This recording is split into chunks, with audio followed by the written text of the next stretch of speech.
La noticia del desembarco de soldados coreanos en la región rusa de Kursk, donde invadió perdón, invadió Ucrania, el territorio ruso, y donde Rusia ya aproximadamente ha recuperado el 50%, eh, ha generado una gran polémica, ¿no? Por un lado tenemos la presión que ha ejercido Kiev y Seúl, las capitales de Corea del Norte y de Ucrania, denunciando esta situación, ¿no? Eh, Corea del Sur inclusive habla de un acontecimiento significativo con un impacto importante que puede remontarse a la propia península coreana, ¿no? Por ahora no son más que rumores el envío de voluntarios, si bien se han presentado algunas pruebas que muchos consideran al menos dudosas, ¿no? Esto no es algo nuevo, esto ya se viene hablando en realidad desde el 2022, cuando comenzó la operación militar especial y, y no se dieron las cosas como tal vez esperaba mucha gente, que era que la invasión en su momento de Rusia sobre el territorio ucraniano hubiese derrocado al gobierno de Zelensky. Eh, Simplemente eh, esto no solo no sucedió, sino que en algunos puntos Rusia se retiró, generando mucha polémica sobre cuánto fue por mala gestión, cuánto fue parte de una estrategia militar. Bueno, en definitiva, cuando se estaba hablando de esa situación, eh, eh, en el propio Kremlin se barajaba la posibilidad de contar con la ayuda de voluntarios de otras naciones, al igual que hacía Ucrania, que armaba esa columna de voluntarios internacionales, que en realidad lo que iba a hacer finalmente era esconder otra realidad, que era que los soldados de la OTAN iban a participar ahí camuflados bajo distintos rótulos, voluntarios, como soldados mercenarios, como soldados freelance, etcétera, etcétera, ¿no? Eh,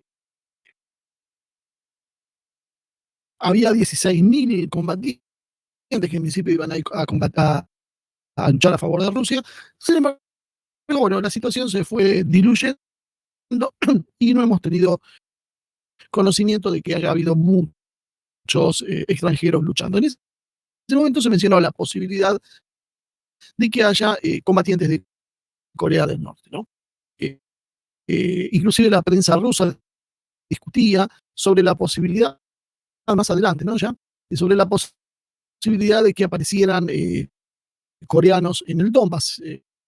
Si hacen un poco de memoria, recordarán que se hablaba de, eh, de la participación para la reconstrucción, por ejemplo, de Mariupol, donde se creía que la reconstrucción la iban a hacer los soldados coreanos, y finalmente tampoco, que hayamos sabido, se produjo eso, la ciudad se reconstruyó, pero la reconstruyó las fuerzas rusas. Hubo un cambio ahora, reciente, en el verano del hemisferio norte, donde la situación realmente se trastoca. ¿Por qué? Porque se firma un acuerdo entre Moscú y Pyongyang, la capital de Corea del Norte, que se lo califica como acuerdo de asociación integral, ¿no? Y esto genera, los constituye a Rusia, la Federación de Rusia y a Corea del Norte como aliados oficiales, y asumiendo una serie de obligaciones de defensa mutua que están especificadas en el artículo 4 de ese tratado entre Rusia y Corea del Norte, eh, que es bastante, según dicen quienes conocen el tratado más a fondo, es bastante más específico que el artículo 5 de la Carta Constitutiva de la OTAN, ¿no? Ese que obliga a participar en la defensa de todos, ¿no? En caso de una agresión externa. De esta manera, Corea del Norte estaría habilitada para participar en las operaciones de Kursk o cualquier otra que se designara, en función precisamente de repeler un ataque de las fuerzas conjuntas del bloque de la OTAN que hoy se está produciendo. No, a partir de ese tratado, en realidad no existe la necesidad de utilizar esos subterfugios que usa Occidente disfrazando a sus tropas bajo otras características, otras condiciones, ¿no? ¿Cuántos oficiales hay? Es una duda, eso lo planteó Zelensky, pero según él hay datos de inteligencia de que Rusia cuenta con el fortalecimiento porque no está a la altura de la movilización. No solo está perdiendo demasiado en el campo de batalla y el estado de ánimo de la sociedad es tal que está en contra de la movilización. Por eso el presidente Putin está buscando apoyo externo. Sé que hay intenciones de traer 10.000 soldados de diferentes ramas. No sé, yo lo que sí puedo asegurar, porque estuvimos hace unos días allá en Moscú, que no hay un ánimo en contra de la movilización. De hecho, hay carteles y hay algunas señalizaciones que se ven en Moscú, hay campañas televisivas, pero absolutamente voluntarias, y no se nota en los rusos ninguna preocupación por el tema. O sea, básicamente no, yo diría que no es cierto eso. Sí es cierto que Putin está intentando no involucrar a la sociedad civil en el conflicto, no dando a Occidente la herramienta que mejor utiliza, que es la de la revolución de color, o sea, generar una situación de incomodidad en su propia sociedad que después termine derivando en un intento de revolución, como fue al principio de la operación militar, ¿no? Según la Dirección Principal de Inteligencia del Ministerio de Defensa de Ucrania, Pyongyang ha enviado o va a enviar 11.000 militares para ayudar a Rusia, de los cuales 2.600 participarían en la región de Kursk a partir del 1 de noviembre del 2024. Fíjese con qué precisión, ¿no? La agencia surcoreana Yonhap, que es la agencia oficial del país, eh, citó al Servicio Nacional de Inteligencia de la República de Corea. La República de Corea es Corea del Sur. Proporciona detalles interesantes sobre los soldados, ¿no?, coreanos que, según ellos, recibieron uniformes y armas y documentos para hacerlos pasar como ciudadanos de Yakutia, Buriatia y Siberia.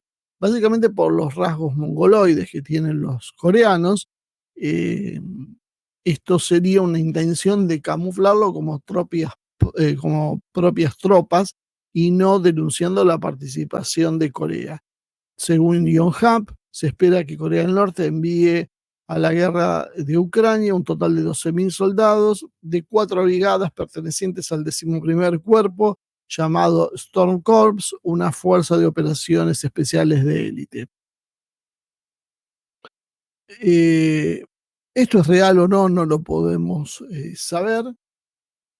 No podemos saber hasta dónde, porque estas son operaciones de inteligencia, claramente, y qué es lo que pretende Corea y qué es lo que pretende Ucrania es materia de debate, materia de discusión. Realmente está enviando tropas. Yo de movida plantearía algo inicialmente que haría un poco estéril todo este debate, ¿no?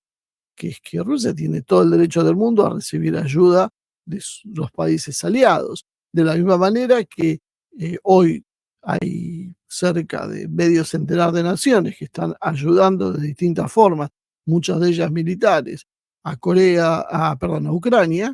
No veo cuál es la razón por la cual no se puede ayudar a Rusia. O sea, Occidente está actuando atribuyéndose potestades que no tiene. Básicamente, quien podría sancionar a Rusia sería el Consejo de Seguridad de las Naciones Unidas. Obviamente no lo va a hacer porque la propia Rusia tiene poder de veto y además porque China tampoco lo permitiría. Entonces, dadas esas condiciones, uno no termina de entender exactamente qué es lo que pretende Occidente, poniendo las reglas de juego, diciendo quién puede enviar y qué puede enviar. Es una cosa bastante curiosa, ¿no? Pero bueno, parece que esta cuestión estamos acostumbrados a no discutir y que haya una comunidad internacional, así entrecomillada, que se dedica a decir, bueno, esto se puede hacer o no, inclusive después de hacer ellos mismos lo mismo. Porque cuando nosotros vemos las tropas de países de la OTAN participando en la guerra de Ucrania directamente, como instructores, como voluntarios, como infinidad de posiciones. Creo que casi todos los días nos enteramos de algún destacamento que fue volado por los aires por los rusos. Uno no entiende entonces desde qué punto de vista le dicen a Rusia que no puede aceptar tropas coreanas.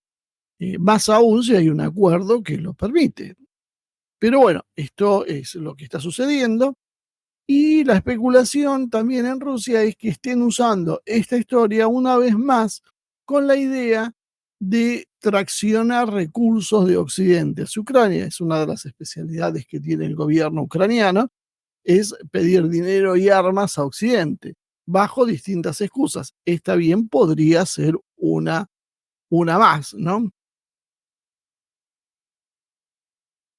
Hay en la prensa rusa, yo encontré algunas noticias analizando sobre esto que me parecieron interesantes para compartir, ¿no? Una división puramente norcoreana, siempre que esté preparada para las realidades del Distrito Militar del Norte, será importante en Kursk, opinan los periodistas rusos, o algunos.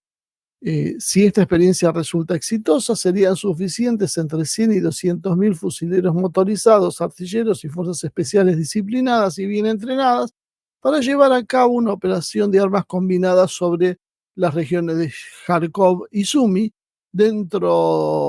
con el objetivo de empujar a las Fuerzas Armadas ucranianas hasta las orillas del Dnieper o inclusive hacerlas cruzar y más allá del propio Dnieper, ¿no? Según estas estimaciones de los expertos en análisis militar ruso, si el Kremlin decide acabar finalmente con el conflicto en el Distrito Militar Norte, que es el de Ucrania, podría hacerlo si obtiene entre 200 y 300.000 militares bien entrenados, equipados y motivados de Corea del Norte, que eso sería suficiente para quebrar las Fuerzas Armadas coreanas. Con eso finalmente se volcaría y se terminaría la operación militar especial con la derrota ucraniana.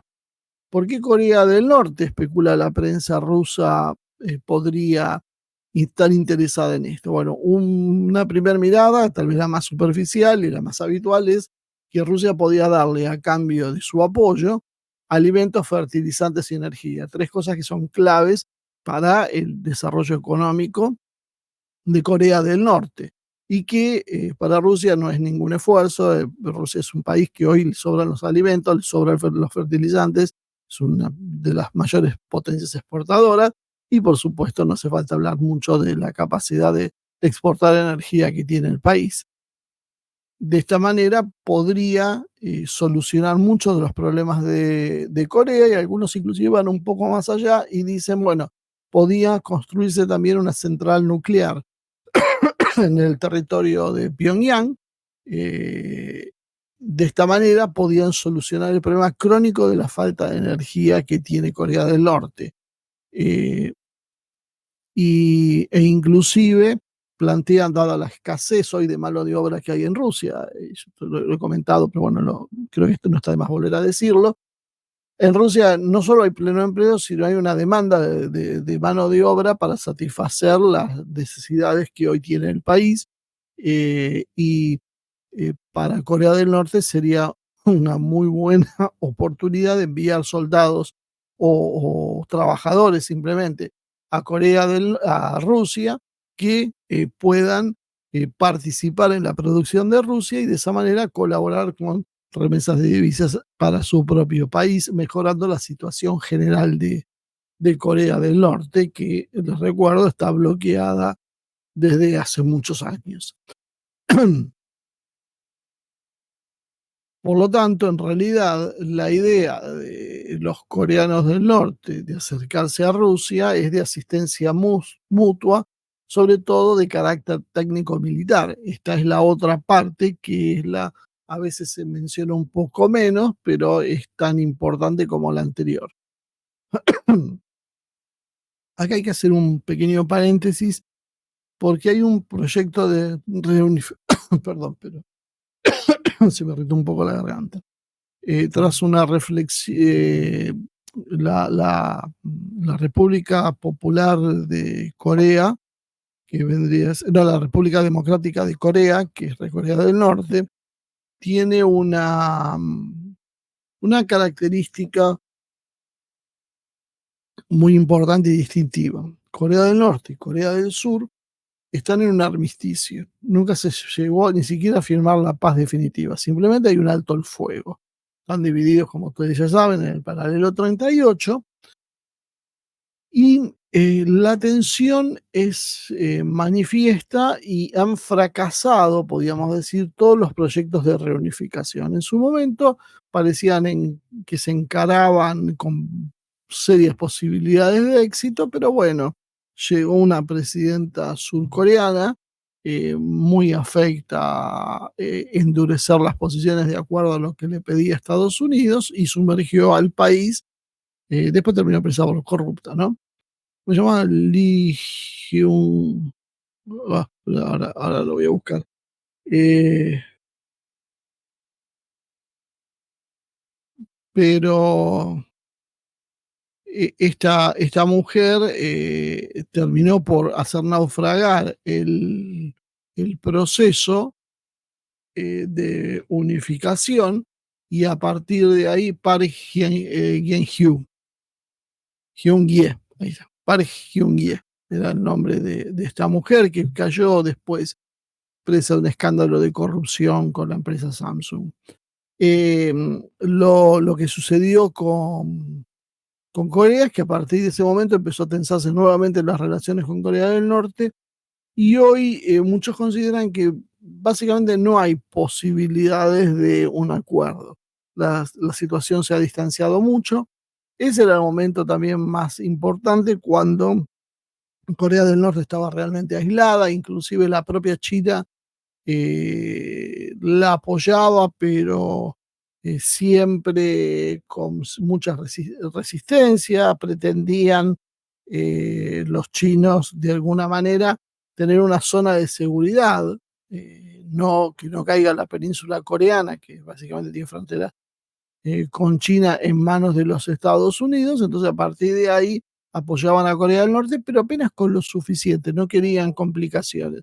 Ese era el mejor momento para haber negociado con esa Corea del Norte, pero bueno, evidentemente lo que se buscó fue la destrucción de Corea del Norte, lo buscó desde Corea del Sur y claro, obviamente esto no se logró y hoy cambiaron las circunstancias. Hoy Corea del Norte ha conseguido un aliado muy firme que es Rusia, la situación se ha empantanado, Estados Unidos se ha debilitado, la presencia en Asia-Pacífico de Estados Unidos empieza a ser cuestionada por China y claro, la posición de Corea del Sur ha quedado bastante más endeble. Inclusive podríamos mencionar, bueno, la situación de Japón, pero eso vamos a dejarlo para otro día.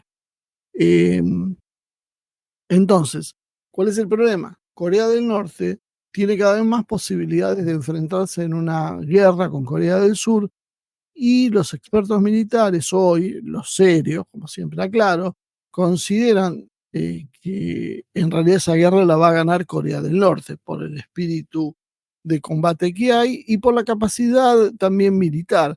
Corea del Norte, además de tener un ejército más numeroso que el sur, lo que ha demostrado es que la propaganda que se hizo era bastante falsa. Se ha hecho una propaganda sosteniendo que, bueno, que Corea del Norte tenía nada más que armas extremadamente viejas y obsoletas, heredadas de la época del socialismo real.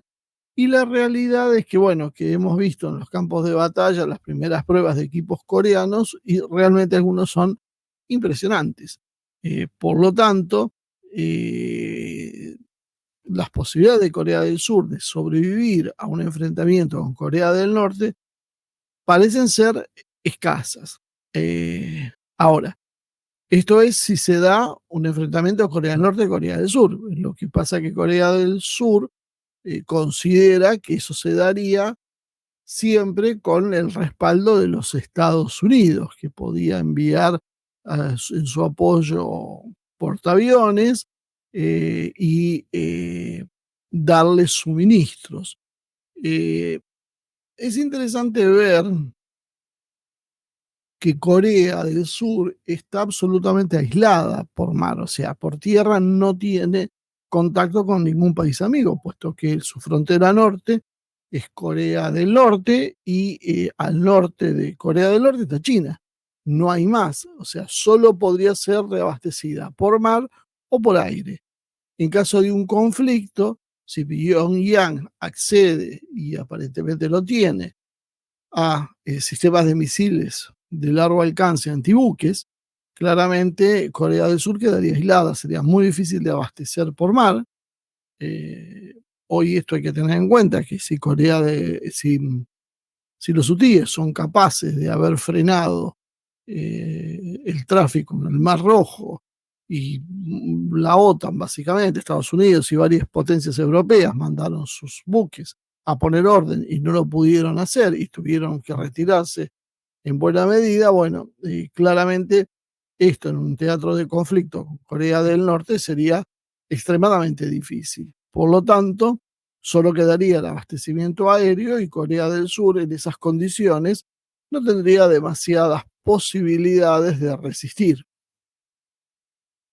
Entonces, esto sería el interés que hay hoy en Corea del Norte y por qué todo el mundo está prestando atención a si participa o no Corea del Norte. ¿Por qué? Porque Corea del Norte tiene hoy una posibilidad de defensa que son sus armas nucleares. Se estima entre 40 y 80 armas nucleares que ya ha desarrollado y eso le garantizaría también ciertas posibilidades de mantener lejos a los buques de Estados Unidos. Pero Corea del Norte también necesita desarrollo en algunas áreas militares, como tiene que ver el tema de los satélites, que le proporcionan la ubicación, la conciencia real en el momento para poder seleccionar blancos y desarrollar estrategias.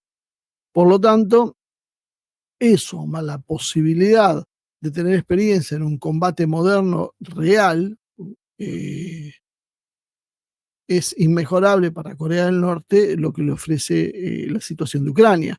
Allí tiene la posibilidad de probar sus propias armas, tiene la posibilidad de probar sus sistemas, de entrenar a sus oficiales, de conocer la guerra moderna y prepararse para esa hipotética guerra con el sur, lo cual debilitaría enormemente la posición del sur y eso explica por qué la reacción tan virulenta de Corea del Sur ante la posibilidad de que Corea del Norte se involucre en este conflicto, cuando aún más Corea del Sur está enviando armas a Ucrania. Si Corea del Sur envía armas a Ucrania, hace acuerdos con Polonia que son en contra de Rusia, no deberían ellos asombrarse que Corea del Norte vaya con Rusia. Pero claro, su posición sería mucho más complicado, por eso esa reacción. Para Rusia sería interesante esta posibilidad porque le evitaría desgastar su demografía. En las guerras muere gente y Rusia tiene una propia lucha por aumentar su población. Apenas está consiguiendo a duras penas equilibrar la cantidad de nacimientos con las defunciones. Rusia está con una crisis de natalidad, la diferencia que es lo que está pasando en todo el mundo, ¿no? Pero que a diferencia de lo que sucede en Occidente, tiene plena conciencia y tiene políticas muy activas a favor de tener más hijos. Pero claro, si los jóvenes van a ir a la guerra, mueren, vienen con problemas, no pueden tener hijos porque están en el frente. Entonces, toda una complicación que Rusia no quiere. Además de tampoco querer el tensionamiento interno que significa reclutar a un hijo, a un sobrino, a un amigo, a un novio, a un marido. Todo esto, si bien los rusos tienen una mentalidad muy especial con respecto a la guerra, también no podemos desconocer que todo esto produce un cierto desgaste en la sociedad y condiciona la operación militar, hace que mucha gente se pregunte si vale la pena y es muy difícil explicarle a una persona común ¿Cuál es el desarrollo estratégico y por qué Rusia tiene que hacer esto ahora? Porque si no lo hace ahora, las consecuencias van a ser mucho peores y mucho más graves, sobre todo. Entonces, eso es una de las cuestiones que uno empieza a ver, que empiezan a verse en esta situación, ¿no? Claro, muchos dudan sobre la capacidad real eh, de sobre la posibilidad real de que esto esté sucediendo, ¿no? Porque desconfían, dado que Zelensky utiliza cualquier argumento para conseguir sus fines, ¿no? Lo último que ha hecho fue el chantaje nuclear, donde hablaba de contar con una fuerza nuclear propia y hacer un ataque nuclear contra Rusia, lo cual es demasiado grave, por lo menos para que explícitamente lo pueda decir, y desde Occidente lo han hecho un poco callar. Bueno, tras eso aparece esta operación de agresión de Corea del Norte contra Ucrania, que debería de alguna manera movilizar a la conciencia occidental para conseguir más y más recursos, ¿no? Eh, Corea del Sur y Ucrania son quienes entonces han motorizado esta campaña que mencionábamos al principio, pero no han cosechado tampoco una actitud muy decidida. En general, Occidente, ante esta posibilidad de Corea, más allá de denuncias formales, no ha hecho gran cosa. Nos podíamos especificar cuál es la razón, si es que no quiere confrontar directamente con esta idea o si en realidad tiene una posición bastante débil, dado que está haciendo lo mismo que le criticaría a Corea del Norte. Entonces, esto parece que no es algo que está cayendo demasiado bien, demasiado bien en las autoridades occidentales, y además la otra cuestión que tiene que ver con que no han presentado pruebas muy contundentes de esta historia. Lo único que hasta ahora se ha visto son fotografías aéreas mostrando presuntos desplazamientos de tropas coreanas y algunos videos que no han identificado el origen, y lo único que muestran esos videos son combatientes de aspecto mongoloide que pueden ser de Corea del Norte o puede ser de cualquier lado. Básicamente con esos videos no alcanza para demostrar gran cosa. Entonces es como que, bueno, hay un interés que ahí, de ahí es donde viene esa idea de, bueno, están utilizando este fantasma para atraer, pero tampoco podemos desconocer que a Rusia también le vendría bien esto y a Corea también. Entonces la situación no está demasiado clara. Eh, si bien oficialmente hasta ahora Moscú y Pyongyang han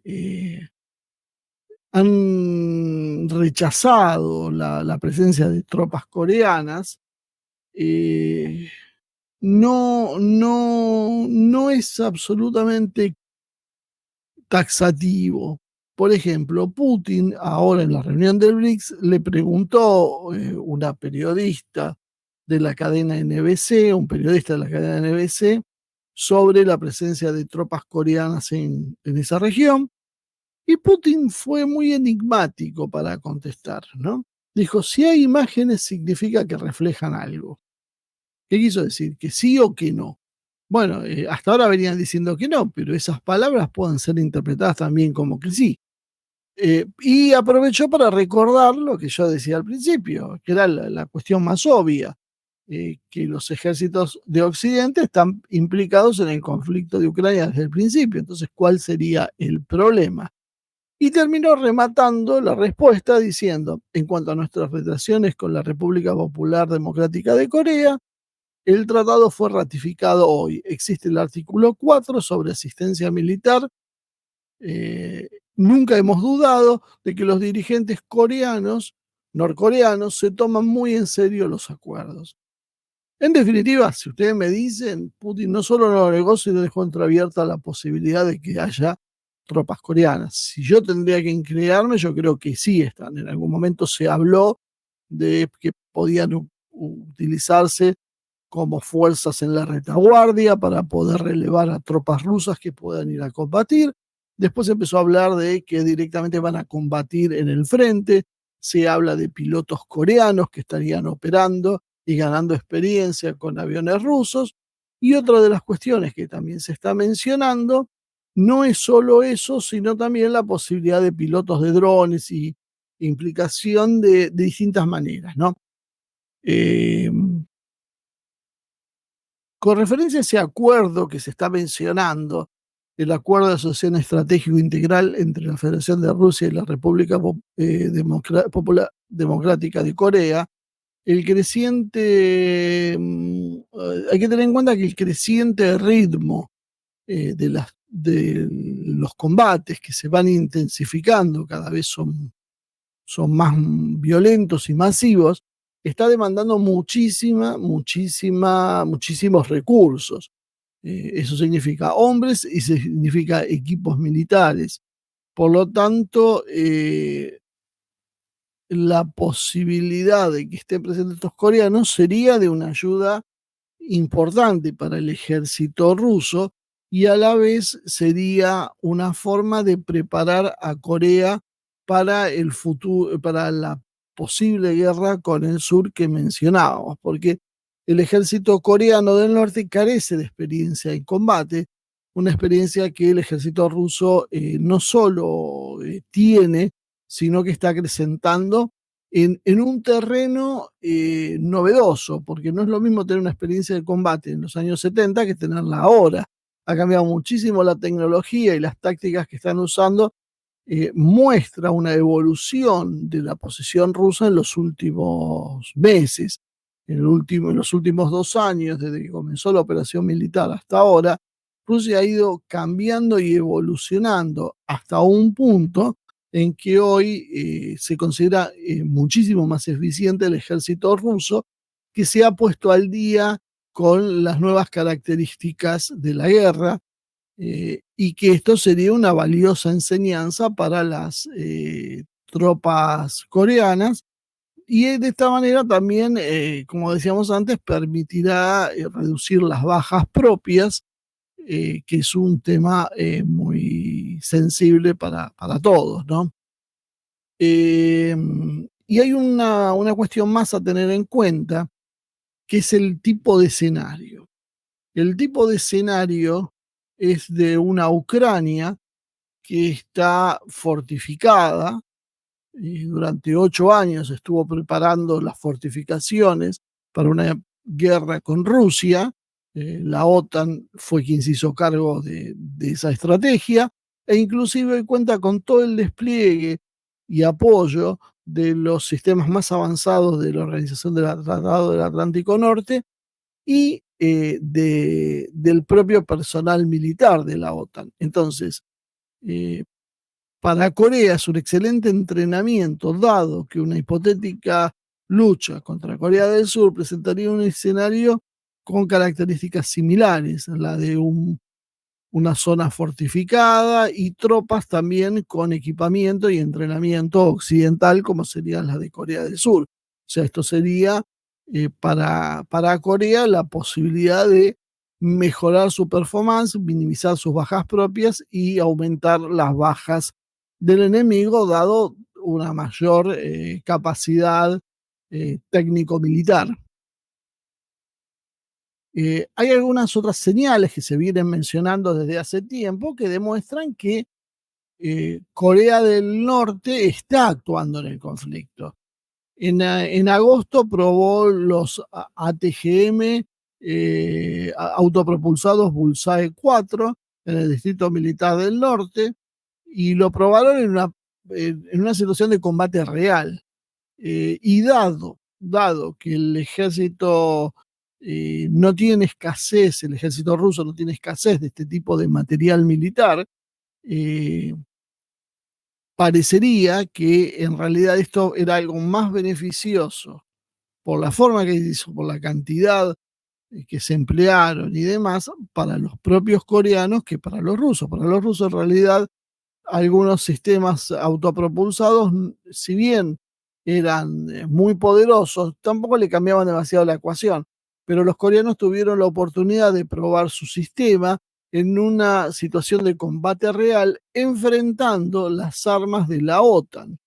Eh, y esto es muy interesante, teniendo en cuenta que como decía antes, el equipamiento coreano del sur es occidental, eh, y tiene además, por ejemplo, los tanques, los K2, que de alguna manera son similares a los tanques occidentales. Entonces estarían probando los ATGM que decía antes contra equipamiento occidental, que es el mismo tipo de equipamiento que luego van a tener que enfrentar en la península de Corea o algo bastante parecido, lo cual permite analizar las posibilidades, encontrar vulnerabilidades y demás, ¿no?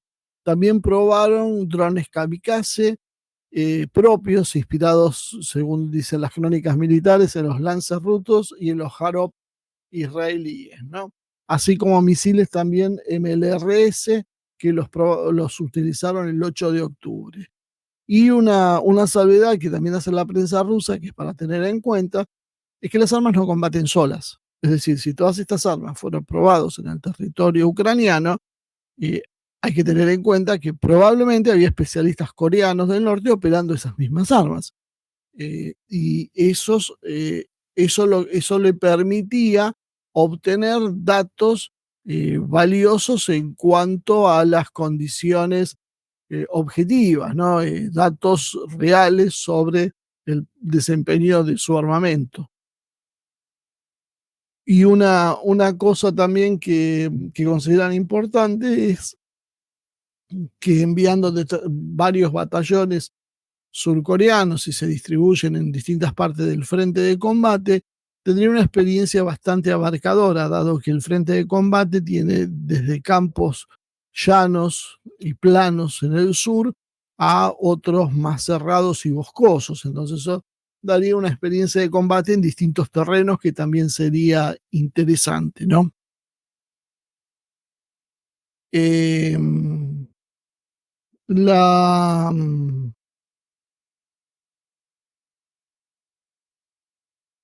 la situación se ha tensado indudablemente, ¿no?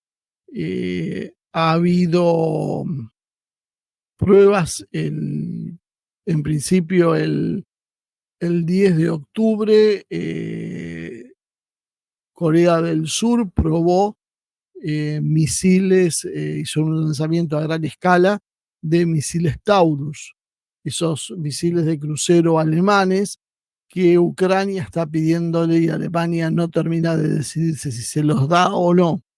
Que esto también generó tensiones con Ucrania porque, como ustedes saben, Ucrania tiene un presidente no electo que tiene la potestad de opinar y pedirle a todo el mundo que le dé lo que a él básicamente se le antoja, y él quiere esos misiles y dice, bueno, básicamente entonces, ¿por qué razón si Corea del Sur tiene esos misiles y los está probando, no se los envía a Ucrania?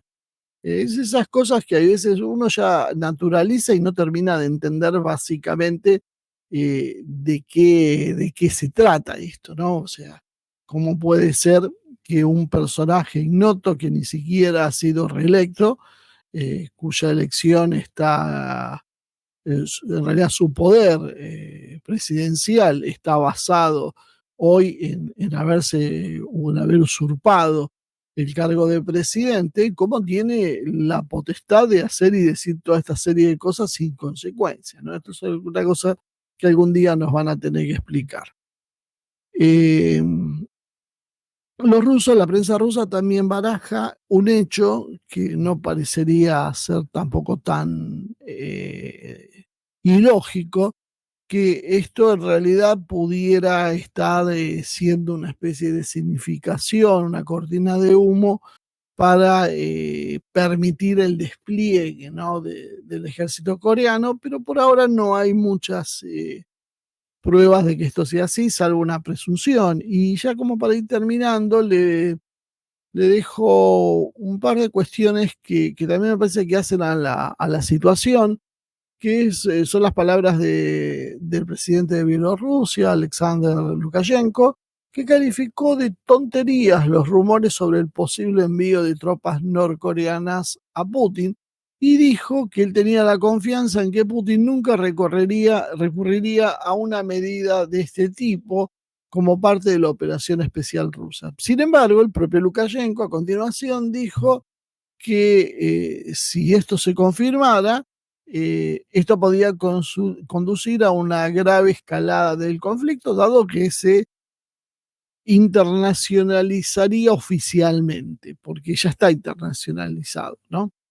Y hubo unas declaraciones del jefe del Comité Permanente de Inteligencia de la Cámara de Representantes, Mike Turner, que advirtió que está considerando la posibilidad de utilizar medidas militares contra Corea del Norte si se confirma la participación de tropas en el conflicto del lado de Rusia en el enfrentamiento de Ucrania. O sea, Estados Unidos, vuelvo con lo que decía al principio, tiene esa extraña capacidad de decir que está bien y que está mal a todo el mundo, inclusive a sus propios enemigos. Les dice a sus propios enemigos qué pueden hacer y qué no pueden hacer, algo que es absolutamente incomprensible desde el sentido común, ¿no? Eh, Según él, si se confirma la participación de Corea del Norte, esto sería una violación directa del sistema de normas internacionales y motivo para medidas serias por parte de Estados Unidos y sus aliados. Y uno se pregunta, ¿cuáles serían las normas internacionales? Porque las normas internacionales tampoco lo habilitan a Estados Unidos y a sus aliados a hacer las cosas que están haciendo, y sin embargo lo están haciendo. Las normas internacionales no permiten el apoyo de Estados Unidos a Israel con lo que está haciendo en Medio Oriente, y sin embargo lo hace. Entonces, eh, sería bueno que cuando hablan de las normas y el derecho internacional y demás nos aclaren de qué hablan, porque la verdad a veces nos confunden un poquitito, ¿no? Eh, y Lukashenko, que mencionaba anteriormente, habló de la alta probabilidad de que Rusia se vea obligada a utilizar un arsenal estratégico si percibe la amenaza directa de la OTAN. Las armas más peligrosas, en territorio ucraniano estamos hablando, las armas más peligrosas que se encuentran actualmente en arsenales podrían usarse si Occidente decide dar un paso tan arriesgado. Entonces, uno ve que Lukashenko, no sé, es como una especie de señal de advertencia hacia Occidente de lo que está pasando, ¿no?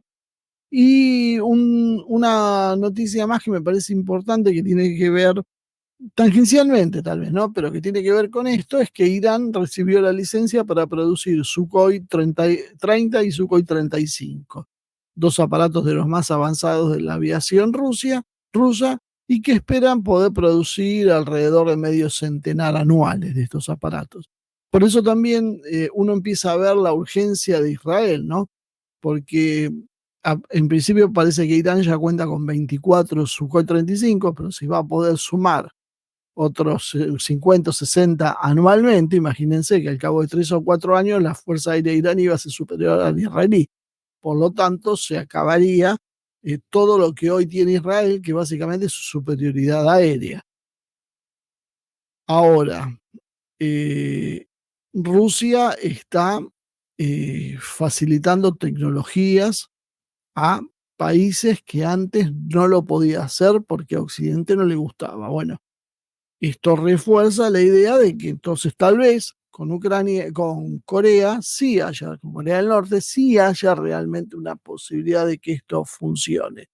Y una última noticia, eh, el medio de National Interest informó de un grave problema para la defensa de Estados Unidos, que es que las reservas de misiles estratégicos SM-3 se está agotando rápidamente. Los misiles SM-3 son los misiles interceptores que usan los sistemas antiaéreos estadounidenses y que cuestan alrededor de 28 millones de dólares cada uno, porque se supone que tienen cabezas inteligentes, súper sofisticadas y no sé, motores de alto rendimiento y no sé cuántas cosas más, que hacen que el valor sea de 28 millones de dólares cada misil. Por supuesto, con ese valor extraordinariamente alto, se está complicando la producción. Hay menos de los esperados porque Estados Unidos El otro día lo hablamos eso, no se preparó para, lo hablamos con Aguilar, no está preparado para una guerra prolongada, está preparado para una guerra de altísima intensidad en muy corto tiempo, donde ahí predominan las capacidades tecnológicas que puedan tener sin importar demasiado el costo. Ahora, cuando esto se mantiene en el tiempo, es imposible mantener un sistema de antimisiles que sale 28 millones de dólares cada misil. Por lo tanto, también además informan los medios que la capacidad de Raytheon, que es el fabricante, es de 12 misiles al año. O sea, básicamente pueden producir un misil al mes. Y esto evidentemente lo hace frágil a la defensa de Estados Unidos y de sus aliados, porque también estos misiles están integrados en los sistemas Aegis, que los Aegis son los que ha instalado en la versión para sistemas terrestres que ha instalado en Corea del Sur. Es decir, la falta del SM-3 estaría debilitando los sistemas antiaéreos, entre ellos va a debilitar el sistema antiaéreo de Corea del Sur, que está involucrándose en esta situación.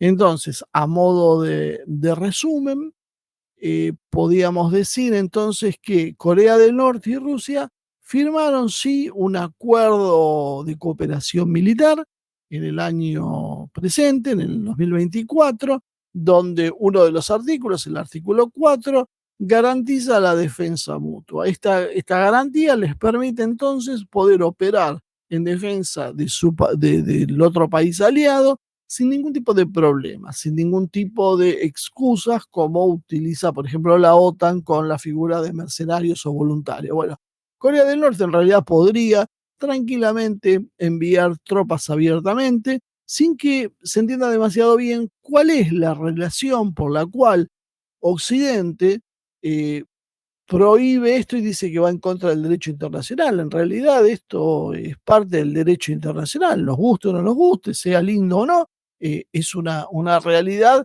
que no se termina de entender. Y es importante también entender que esto está de alguna manera encadenado, linkeado, tiene terminales en el conflicto entre Corea del Norte y Corea del Sur. El conflicto en la península coreana está atado a esta resolución.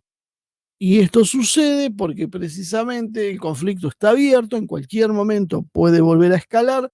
Corea del Norte considera que no hay forma de solucionar el conflicto con Corea del Sur, que Corea del Sur no ha tenido buena fe en las negociaciones y que por lo tanto se prepara para un conflicto que no tiene, nunca encontró creo que un panorama tan abierto y tan favorable para Corea del Norte como el actual. Corea del Sur hoy está en una situación delicada. Corea del Norte aprovecha esto para desarrollar sus propias armas, entrenar sus propias tropas, conocer las nuevas tácticas y estrategias de combates modernas, y esto lo va a trasladar a un terreno que es parecido en algunos aspectos en la frontera y sobre todo por el tipo de fortificaciones que ha hecho en la defensa estática que ha hecho Corea del Sur y que tiene que ver con precisamente lo que ellos mismos tienen en Ucrania. Entonces esto es una enorme experiencia para Corea del Norte que además le sirve a Rusia para minimizar bajas propias.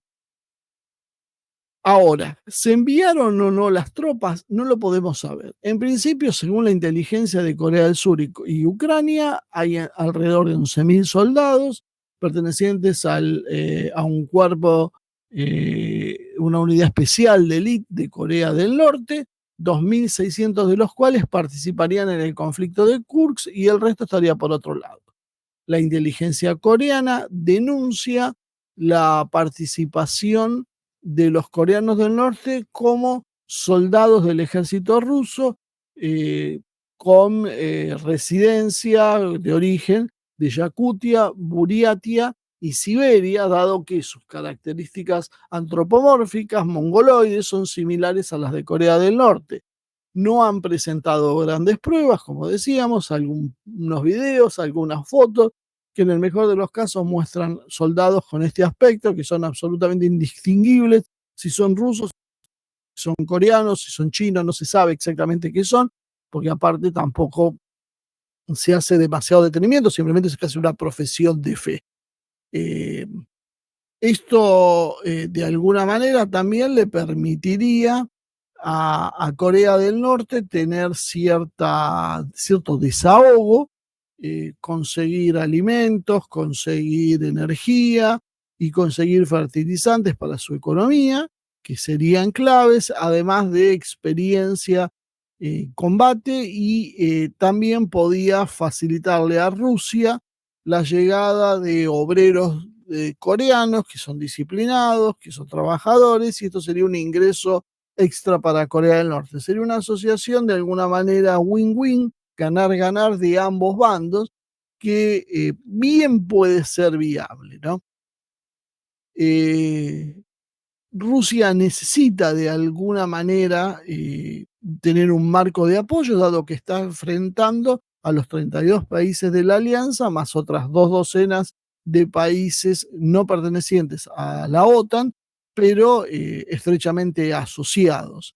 Enfrentar semejante fuerza en un conflicto que tiene dos posibles resoluciones, o una guerra nuclear que sea rápida e inmediata, o una guerra de desgaste, larga, prolongada en el tiempo, que consuma muchísimos recursos, porque, como decíamos anteriormente, Rusia se ha preparado para una guerra de alta intensidad prolongada, cosa que no tiene Occidente. Bueno, de esta manera Rusia estaría preparándose para esa situación, y para eso necesita el apoyo de países amigos, de países que puedan servirle para manejar mejor la situación, y a cambio de eso podría resolver problemas de alimentos, fertilizantes e inclusive hasta construir una planta nuclear en Corea del Norte para resolver los problemas energéticos que tiene el Pyongyang, ¿no? Y para los coreanos del norte, bueno, entonces ganar experiencia militar, solucionar sus problemas y volcar el conflicto con Corea del Sur en su favor. Imagínense una península coreana reunificada, pero bajo el control de Pyongyang, lo que sería si Corea del Norte accede a ciertas cuotas de tecnología que tiene Corea del Sur, y capacidad y población, que es mayor la de Corea del Sur, varias veces mayor que la de Corea del Norte. Todo esto potenciaría y elevaría el estatus de la Corea unificada a una potencia mucho más importante de lo que ya es hoy, que ya es un país muy importante. Corea del Sur está muy preocupada entonces por esta situación. Sobre todo le tiene miedo a la experiencia en combate que pueda tener el ejército de Corea del Norte y a los desarrollos militares que pueda ejercer en una guerra real, concreta, en pruebas de combate como las que hoy está teniendo, y hemos visto la serie de distintos equipamientos militares que se están probando, ¿no? Eh, si Corea consigue desarrollar exitosamente sus equipos militares y acceder a tecnologías rusas, sobre todo que sean antibuques, lo que podría significar esto, que terminaría pudiendo tener la capacidad de hacer un bloqueo marítimo sobre Corea del Sur y aislar al país, que básicamente solo podía ser provisto en forma aérea, lo cual lo dejaría en una posición extremadamente débil, dado que es una península que lo único que tiene son mares alrededor, y la única llegada por tierra firme es la que controla Corea del Norte. ¿Qué podemos esperar de esto? Bueno, Occidente no primero tuvo una actitud displicente, que así podríamos decir, sin demasiada preocupación, pero bueno, se siguió insistiendo en eso, y ahora se vio forzado algún sector a declarar que, bueno, podía tomar medidas militares contra Corea del Norte. Esto parece algo bastante improbable. Realmente Estados Unidos está muy complicado en ese sentido, tiene que atender el frente de Ucrania, que es la OTAN, también tiene que sostener a Israel, y ahora se le estaría generando un conflicto en con las dos Coreas, y ni hablar de, bueno, la posibilidad de que aparezca en este juego el conflicto en Taiwán. Por lo tanto, toda esta situación podía exceder las capacidades de Estados Unidos, sobre todo porque son prolongadas y en el tiempo, y esto hace que, bueno, que mire con suma preocupación esta situación, ¿no? Eh, y Rusia sacaría la ventaja de poder mantener la guerra sin tensiones internas, sin que su propia población sufra las consecuencias de la guerra con bajas y con daños propios, y de esa manera darle un cierto respiro y prepararlo mejor para una guerra prolongada. En definitiva, bueno, esto es lo que está girando alrededor de esta situación, que como ustedes ven, va mucho más allá de que solo considerar lo que está pasando en Ucrania, y que esto puede, de alguna manera, relacionarse con otro conflicto que se puede desatar en Asia, y que sí, esto sí sería de suma preocupación para el occidente colectivo, puesto que se le van multiplicando los frentes y cada vez su situación es más comprometida.